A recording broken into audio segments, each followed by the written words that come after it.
ఆ, నమస్కారం, అందరికీ నమస్కారం. సుమ గారు ఫ్యూ వర్డ్స్ అన్నారు, బట్ ఫ్యూ ఇయర్స్ గురించి మాట్లాడాలి. ఫ్యూ వర్డ్స్ అంటే ఆ, చాలామందికి థ్యాంక్స్ చెప్పాలి. ముందుగా ఫస్ట్ విషయం, యాక్చువల్గా నేను ఈరోజు ముందుగా మాట్లాడదనుకున్న విషయం మీకు అందరికీ తెలుసు. సినిమా కొంచెం అనుకున్న దానికంటే కొంచెం లేట్ అయింది. బయట చాలామంది చాలా రకాలుగా మాట్లాడుకుంటారు, అది అది సృష్టి ధర్మం. బట్ ఎందుకు లేట్ అయింది అనేది నేను మళ్ళీ చెప్పాలి. ఫస్ట్ ఒక కాలేజ్ బ్యాక్డ్రాప్లో ఒక ఖుషీ ఎక్స్టెన్షన్ లాంటి స్టోరీ. ఖుషీలో ఉన్న ఇద్దరు స్టూడెంట్స్ మళ్ళీ ఈగో వచ్చి విడిపోయి మళ్ళీ కాలేజ్కి వచ్చి వాళ్ళు ఇద్దరు లెక్చర్లుగా ఉన్నప్పుడు అదే ఈగో కంటిన్యూ అవుతే ఎలా ఉంటుంది, ఒక క్రేజీ థాట్తో స్టార్ట్ అయ్యాము. బట్ అది స్టార్ట్ అయిపోయిన తర్వాత నేను అనుకున్న స్పేస్, నేను అనుకున్న హీరోయిజము, నేను అనుకున్న ఎక్కడో ఒక ఫన్ అనే యాంగిల్కి లిమిట్ అయిపోతున్నాం అని చెప్పి కథ మారడం జరిగింది. కథ మార్చిన దగ్గర నుంచి ఆ స్క్రిప్ట్ సాటిస్ఫాక్షన్గా వచ్చేంత వరకు, అండ్ మధ్యలో అది కోవిడ్ అంటారో ఇంకోటి అంటారో, వాట్ ఎవర్ రీజన్స్, ఈ సినిమా డిలే అవ్వడానికి అట్ ది సేమ్ టైం ఇందాక అందరు చెప్పారు చాలా ఫాస్ట్గా సినిమా ఫినిష్ చేసాం అంటే నేనేదో కావాలని చెప్పట్లేదు. ఈ సినిమా డిలే అవ్వడానికి నేనే రీజను. ఈ సినిమా మొన్న అంత ఫాస్ట్గా తీసాం కూడా నేనే రీజన్. రవి గారు, మీ ఇద్దరు లిటరల్గా నన్ను సినిమా ఫినిష్ అయ్యేంత వరకు, ఈ రోజుకి రేపు రిలీజ్ అయ్యేంత వరకు కూడా మీ ఇద్దరు నన్ను భుజాల మీద మోసారు సార్. భుజాల మీద అంటే మీరు లిటరల్ మీనింగ్ తీసుకోవద్దు. నవీన్ గారు, రవి గారు హైట్కి భుజాల మీద మోస్తే బ్యాలెన్స్ ఉండదు, వాళ్ళ గుండెలు పెట్టుకున్నారు.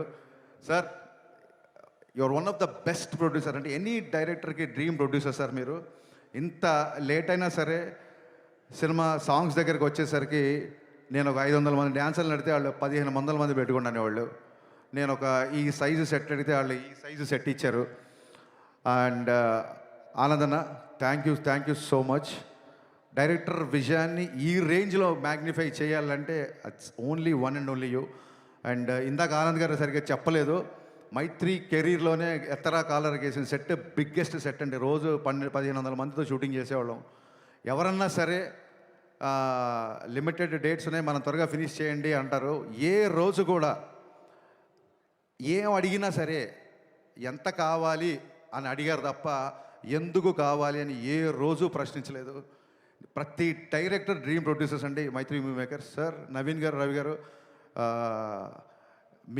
మీతో పరిచయం అయిన తర్వాత ఇందాక వీడియో రిలీజ్ చేశారు మనవాళ్ళు. మీ బ్యానర్లో రిలీజ్ అయిన దాదాపు ఒక 15-20 సినిమాలు ప్రీ రిలీజ్ ఈవెంట్లకు నేను వచ్చి ఉంటాను. ఫైనల్గా నా ప్రీ రిలీజ్ ఈవెంట్కి మీరు వచ్చారని చెప్పాల్సి వస్తుంది. Thank you so much sir. మీ ప్యాషన్కి, డైరెక్టర్ని మీరు ప్యాంపర్ చేసే పద్ధతికి మీకు తల వంచి సాష్టాంగ నమస్కారం చేస్తున్నాను. Thank you so much. ఇందాక నా రైటింగ్ టీం గురించి చెప్పాను, వాళ్ళందరి గురించి మాట్లాడారు. కళ్యాణ్ గారి సినిమాకి ఏముంటుందంటే, ఒక చిన్న టెక్నీషియన్ కూడా నేను కళ్యాణ్ గారి సినిమాకి పనిచేసాను అని వాళ్ళ పేరు ఇక్కడ వినాలనుకుంటారు. ఎవరి పేర్లైనా మిస్ అయిపోతే పాపం డిసప్పాయింట్ అవుతారు. సో నా రైటింగ్ డిపార్ట్మెంట్ ఆల్రెడీ పైకి వచ్చి మాట్లాడారు. మా కథ మారినా మా గురించి, ఎస్పెషల్లీ నా గురించి కథలుగా బయట మాట్లాడుకున్నా, నాతో పాటు దాదాపు 2.5 సంవత్సరాలు జర్నీ చేసిన రైటర్ డైరెక్టర్ సంతోషం, mister perfect writer director Dashrath గారికి నేను మనస్ఫూర్తిగా కృతజ్ఞతలు చెప్పుకున్నాను. థ్యాంక్ యూ సో మచ్ అన్న. ఎప్పుడు నా పక్క నుండి నాకు ధైర్యాన్ని ఇచ్చావు. అలాగే మా రెబల్ రెడ్డి, నేను రమేష్ రెడ్డి గారి రెబల్ రెడ్డి అని పిలుస్తాను. గబ్బర్ సింగ్తో నేను ఆయన్ని ఆర్టిస్ట్ని చేశాను. ఎందుకంటే నా స్వార్థం ఏంటంటే 24 hours నా సెట్లో ఉంటాడేమో అని. ఆర్టిస్ట్గా బిజీ అయిపోయి నాకు రైటింగ్కే డేట్లు ఇవ్వని స్టేజ్కి వచ్చాడు. మీ అభివృద్ధిని మనస్ఫూర్తిగా ఆహ్వానిస్తున్నాం sir. Thank you so much. మీరు ట్రైలర్లో రెడ్డి గారు ఈ బిల్డప్లే కొంచెం తగ్గించుకుంటే మంచిది అని కళ్యాణ్ గారు చెప్తున్నారు.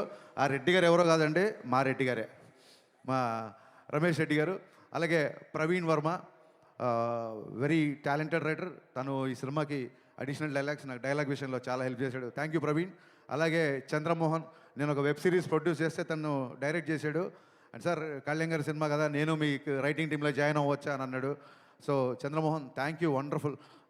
నువ్వు ఇచ్చిన స్క్రీన్ ప్లే సహకారం, రచన సహకారం, thank you so much. Thanks a lot. ఇక నేను గబ్బర్ సింగ్ టైంలో చెప్పాను, ఇప్పుడు మళ్ళీ చెప్తున్నాను. స్క్రీన్ మీద నాకు పవన్ కళ్యాణ్ గారు హీరో అయితే, ఆఫ్ ద స్క్రీన్ మా దేవిశ్రీ ప్రసాద్ హీరోలాగా నాకు నిలబడ్డాడు. థ్యాంక్ యూ సర్జీ. ఎక్స్ట్రానరీ సాంగ్స్ ఇచ్చారు, నిజంగా కాల్ ఎగరేసుకునే మ్యూజిక్ ఇచ్చారు. Thank you so much. నేను ముందే చెప్పాను, ఆయన చాలా బిజీగా ఉన్నారు. బిజీ మూలంగానే వాళ్ళు ఇక్కడికి రాలేకపోయారు. ఆయన ఎంత బిజీగా ఉన్నారో మీరు అర్థం చేసుకోండి. అండ్ తమన్ బ్యాక్గ్రౌండ్ స్కోర్ చేయడానికి కూడా సేమ్ ఇదే రీజను. మొన్న ఎత్తర కాలరా సాంగ్ రిలీజ్ చేసాము, దేవి గారు పాపం అప్పుడు కుదరలేకపోయింది, ఈరోజు కూడా ఆయనకి ఇక్కడ రావడం కుదరలేదు. సో మీకు దీన్ని బట్టి అర్థమై ఉంటుంది, మేము ఆయన టైం లైన్స్ మ్యాచ్ చేయలేక తమన్ గారు ఏమో ఆయన కళ్యాణ్ గారు రిలీజ్ ఈవెంట్ మిస్ అవ్వాలని ఎవరు అనుకుంటారు. So it's very busy. Devi garu thank you so much once again. Prepone చేయడం అనేది పండగలకి సినిమా తెచ్చేద్దామనో లేకపోతే ప్రొడ్యూసర్స్ గ్రీడో డైరెక్టర్స్ గ్రీడో కాదండి. It's a collective decision. ఒక్కసారి 19వ తారీఖు తెలుగు సినిమా లేదు అని చెప్పి ఇండస్ట్రీలో ఒక న్యూస్ రాగానే ఏకగ్రీవంగా డిస్ట్రిబ్యూటర్లు, బయ్యర్లు, ఎగ్జిబిటర్లు నాకు, రవి గారికి, నవీన్ గారికి ఫోన్లు కొడతానే ఉన్నారు. అది వెస్ట్ నుంచి ఎల్విఆర్ గారు అవ్వచ్చు, మా కడప నుంచి శోభన్ అవ్వచ్చు, నైజాం నుంచి రాజు గారు, శిరీష్ గారు, హరీష్ ఎక్స్ట్రానరీ డేట్ ఒక 1 వీక్ అడ్జస్ట్ అయితే థియేటర్లు అన్నీ తెలుగు సినిమాతో నిండిపోతాయని ప్రతి ఒక్కళ్ళు సార్ ఈసారి పండగ పవన్ కళ్యాణ్ గారి సినిమాతో స్టార్ట్ చేద్దామని ఇంతమంది అడిగేసరికి ఆ రోజు కూడా మేము ఎగ్జైట్ అవ్వకుండా పోస్ట్ ప్రొడక్షన్ యొక్క డీటెయిల్స్ అన్నీ తీసుకొని ఎక్కడెక్కడ వర్క్లు ఎంతెంత బ్యాలెన్స్ ఉన్నాయి కనుక్కొని ఒక డే ఆగి అందరితో డిస్కస్ చేసి నెక్స్ట్ డే అనౌన్స్ చేసామండి యాక్చువల్గా. So it's a pure Telugu industry తీసుకున్న కలెక్టివ్ డెసిషన్. సో అన్ని ఏరియాల్లో డిస్ట్రిబ్యూటర్లు, బయ్యర్లు మాకు బాగా సపోర్ట్ చేస్తున్నారు. వాళ్ళ సపోర్ట్ అలాగే ఉంటుందని మనస్ఫూర్తిగా అందరికీ థ్యాంక్స్ చెప్తున్నాను. ఈసారి ఉగాది ఉస్తాద్ ఉగాది గుర్తుపెట్టుకోండి. Thank you so much. ఇకపోతే సినిమా విషయంలో టెక్నీషియన్స్ అయిపోయిన తర్వాత అయినాక బోస్ ఆయనతో నేను 4 సినిమాలు చేశాను. Thank you Bose for being my vision and thanks for being more than cameraman brother to me. అలాగే మా ఎడిటర్ కార్తికేయ రాలేదు ఇంకా, ఫైనల్ ఒక పోస్ట్ ప్రొడక్షన్ అంతా కొలికి వచ్చింది. ఓవర్సీస్ కాపీస్ ఇప్పుడు కాసేపట్లో బయలుదేరుతాయి. వాళ్ళందరూ అదే పని మీద ఉన్నారు, కొంతమంది రాలేకపోయారు ఇక్కడికి. And Parthiban sir, thank you so much for accepting this character. Actually your screen presence is more than magic and people are praising you in the trailer and I'm getting lot of messages. ரொம்ப నన్రి sir. And you made my job very easy because you're also a legend director. So that is the advantage of casting a director, I feel. Thank you so much. There are a lot of betterments, there are a lot of one-liners. గోలా అసలు నీ energy దాన్ని ఏమంటారు, infections అంటారు చూసావా, అంత infections energy. మీరు కూర్చోవచ్చు పర్లేదు, ఇప్పుడు కెమెరా ఏం ఆనలేదు. అద్భుతమైన పర్ఫార్మర్. చాలామందికి లీల గారు అనగానే డ్యాన్సులు గుర్తొస్తాయి. ఆవిడ డెఫినెట్గా చాలా మంచి డ్యాన్స్ నేను చెప్పాల్సిన అవసరం లేదు. బట్ ఎలాగో డ్యాన్సులు చూసేశారు కదా, ఆ అమ్మాయి పర్ఫార్మెన్స్ కూడా చూపిద్దామని చెప్పి ఇందులో ఒక మంచి క్యారెక్టర్ రాశాను. Very cute character. అమ్మాయి క్యారెక్టరేషన్ చాలా బాగుంటుంది. ఇందాక సుమగారు అడిగారు అక్క మరి నువ్వు మా హీరో గారు అప్పట్లో ఇప్పట్లో అనగలేంది, మరి మిమ్మల్ని అక్క అనకూడదా? ఏమండి మనం మర్చిపోతాం ఏమన్నా? మనని మన హీరోని ఏమనంటే మనం మర్చిపోతామా? సో మీకు చెప్పాలి, ఎందుకంటే ఈ సాంగ్ దేఖ్లేంగే చాలా అంటే లీల గారి డ్యాన్స్ లేదని చెప్పి మీలో చిన్న కొద్దిపాటి అసంతృప్తి చూసాను నేను. ఆ సినిమాలో సిచ్యువేషన్ ఏంటంటే లీల గారు కొంచెం లైఫ్లో చిన్న లో ఉన్నప్పుడు, మీరు లిరిక్స్ అబ్జర్వ్ చేస్తే చిన్న లో ఉన్నప్పుడు, నీ పెదవిలోన ఉన్న జాగా నువ్వు నవ్వుకోవడానికిగా, నీ కాలి కింద ఉన్న నేల నీ సొంతం అంటే నమ్మవేళ. ఇది పోలీస్ గ్రౌండ్స్, ఇప్పుడు సొంతం అనుకోకండి ప్రాబ్లం అయిపోతుంది. సో ఒక ఇన్స్పిరేషనల్ సాంగ్. అంటే చాలామంది అడుగుతున్నారు కెవ్వుకేక అని. బ్రదర్స్ ఐ వాంట్, మన ఇంటర్వ్యూలో చెప్పాను, మీ అందరికీ చెప్పాలనుకుంటున్నా. కెవ్వుకేక పాట పరిస్థితులు వేరు, ఇప్పుడు పరిస్థితులు వేరు. ఇప్పుడు కళ్యాణ్ గారిని పెట్టి ఒక ఐటమ్ సాంగ్ చేయాలన్న ఉద్దేశం నాకు ఏమాత్రం లేదు, ఉండదు. కానీ ఆయన డ్యాన్స్ మీకు కావాలని నాకు తెలుసు. డ్యాన్స్ ఉందా లేదా? కాలర్ ఎత్తి స్టెప్ వేశారా లేదా? ఈ కాళ్ళు కదలాలని చెప్పి మనం ఏళ్ల తరపు నుంచి వెయిట్ చేస్తున్నామా లేదా? నేను ఇప్పుడు కళ్యాణ్ గారిని చూడడం నా ధైర్యం నాకు లేదు. డ్యాన్స్ గురించి మాట్లాడుతున్నప్పుడు నేను మిమ్మల్నే చూస్తాను కాసేపు. సో అలాంటి సిచ్యువేషన్లో వచ్చిన సాంగ్, ఒకటి డ్యూయట్ అయినా ఒకటి మాస్ సాంగ్ అయినా. నా లిరిసిస్టులు ఇద్దరు ఇక్కడే ఉన్నారు, భాస్కర్ భట్ల గారు, కాసేల శ్యామ్ గారు. ఈ 2 పాటల్లో మీరు అబ్జర్వ్ చేస్తే మీరు ఏ పని మీద వెళ్ళినా ఒక మోటివేషను, ఒక ధైర్యము, ఒక విజన్ ఇచ్చే పాటలు ఈ 2 పాటలు. మందుబాబులో అని అందులో పాట ఉంది. ఇప్పుడు ఏంటంటే నైట్ తాగిన మందు పొద్దున్న దిగిపోద్ది, ఎక్కే దిగే కిక్కులోన వచ్చేది ఏముంది? అలాంటి కిక్కు మనకెందుకు? సచ్చేదాకా కిక్కు ఉండాలి, ఏదైనా కిక్కు ఉంటే సచ్చేదాకా ఉండాలి. అలాగే ఎక్కి తొక్కేటెవుళ్ళే ఉన్నా తగ్గేది ఏముంది? పొద్దున్న లేచి it's not just film industry, it's not just politics అండి. మనిషి బయటికి వెళ్ళాలంటే ఎక్కే తొక్కేటోళ్ళు అంటే అది మనుషులు అవ్వచ్చు, సర్కమ్స్టెన్సెస్ అవ్వచ్చు, పరిస్థితులు అవ్వచ్చు, ఏదన్నా అవ్వచ్చు. ఎప్పుడు నీకు ఒక రిపల్సివ్ ఫోర్స్ ఆపోజిట్ ఉంటూనే ఉంటుంది. అలాంటి ఉన్నప్పుడు కూడా ఎక్కి తొక్కేటోళ్ళు ఉన్నప్పుడు కూడా తగ్గేదేముంది, నెగ్గేదాకా తిక్కే ఉండాలి. ఈ పాట గోలీ సోడాలాగా ఒక బందీగానా బతికేలా, గోలీ సోడాలకు ఎలా ఇరిగిపోయి ఉంటుందో మీకు తెలుసు. సఫకేటింగ్ లైఫ్ వద్దు, లిబరేషన్ సాంగ్. ఇది ఒక మోటివేషన్ ఇచ్చే లిరిక్స్. ఈ 2 పాటలో కళ్యాణ్ గారు డ్యాన్స్ చేసింది ఊరికే తమాషాగా డ్యాన్స్ కాదండి, డెఫినెట్గా మనకు నచ్చిన గ్రేస్ మూమెంట్ చేసినా సరే. సినిమాలో డైలాగ్ ఉంది, పాట అయినా ఆట అయినా అంతర్లీనంగా ఒక మెసేజ్ ఉండాలి అని. సో ఆ పాట అయినా ఆట అయినా ఒక మెసేజ్ ఉండాలి. ఆ మెసేజ్ కూడా కరెక్ట్గా మన డిఎన్ఏలో దిగేలాగా ఉండాలి, క్లాసులు బిగినట్టు ఉండకూడదు. అందుకు భాస్కర్ భట్ల గారు, కాసర్ల శ్యామ్ గారు ఇద్దరు డిఫరెంట్ సన్నివేశాలకి డిఫరెంట్ సాంగ్స్ రాసిన ఫైనల్గా ఒకటే మెసేజ్ బయటికి వెళ్ళింది. అది ఏంటంటే, we are here to fight, we are here to live, we are here to follow our intuition. బయట వాళ్ళ ప్రభావాలు, బయట వాళ్ళ మాటలు, బయట వాళ్ళ ఏవి మార్చలేవు.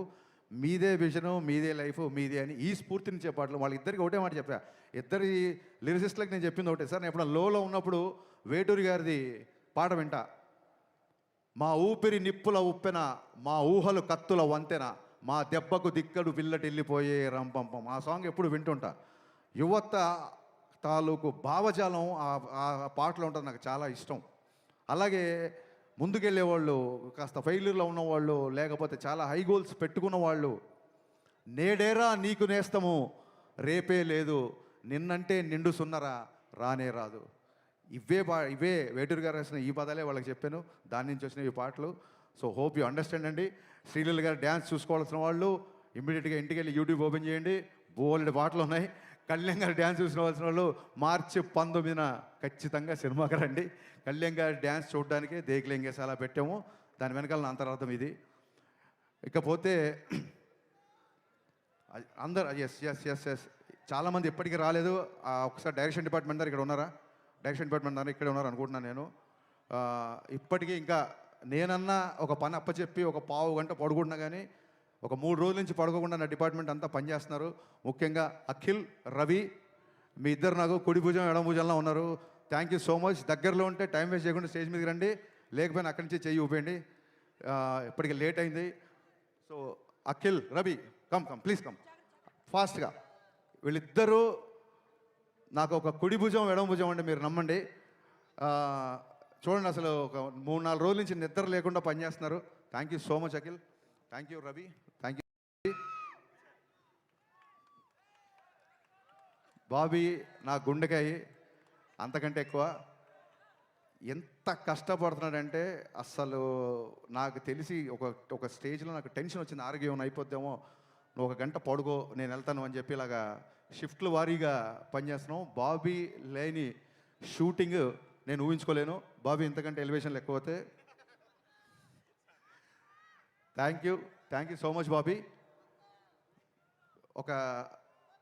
ఒక స్టేజ్లో పాండమిక్ నుంచి బయటికి వచ్చి సినిమా చాలా త్వరగా ముగిస్తా పెట్టి వీళ్ళందరూ కష్టపడ్డారు, వీళ్ళ గురించి నేను చెప్పి తీరాలి. Thank you. ఒక స్టేజ్లో చాలా లోలో ఉన్నప్పుడు వస్తారు చాలా లోలో ఉన్నప్పుడు దెబ్బలు తిని మానసికంగా క్షతగాత్రం అయినప్పుడు కనీసం ఒక థాట్ ముందుకు తీసుకెళ్ళే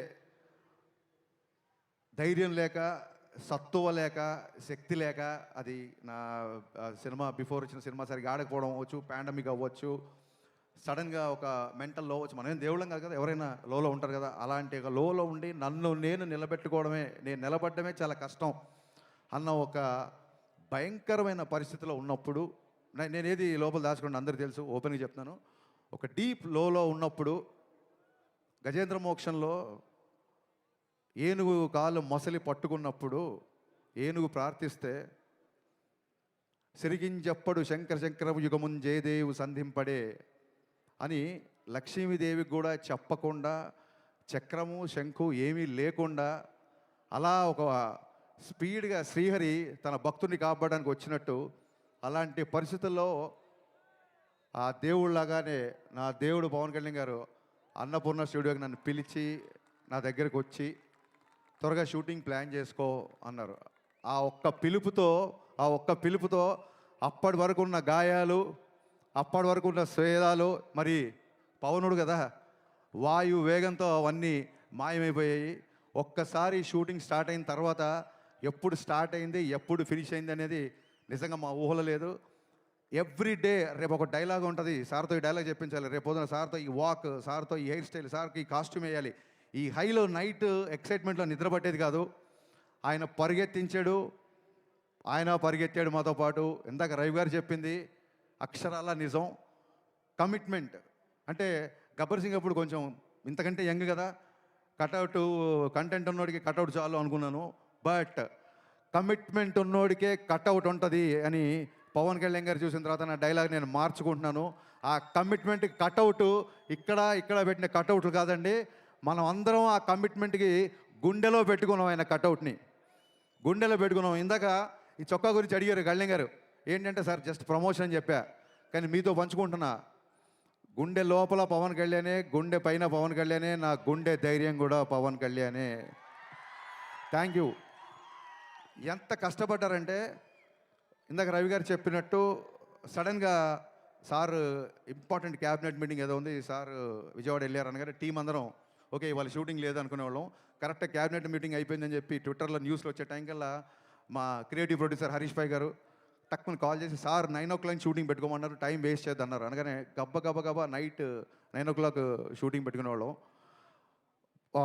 లిరికల్ వీడియోలో చూసారు లేదో, సార్ 1 more అన్నారు. నేను మాస్టర్ ఓకే అన్న తర్వాత కూడా ఆయన 1 more లేదు, ఇంకా బెటర్గా చేస్తాను ఆగని చెప్పి మళ్ళీ ఆ డ్యాన్స్ మూమెంట్ చేసిన రోజులు ఉన్నాయి.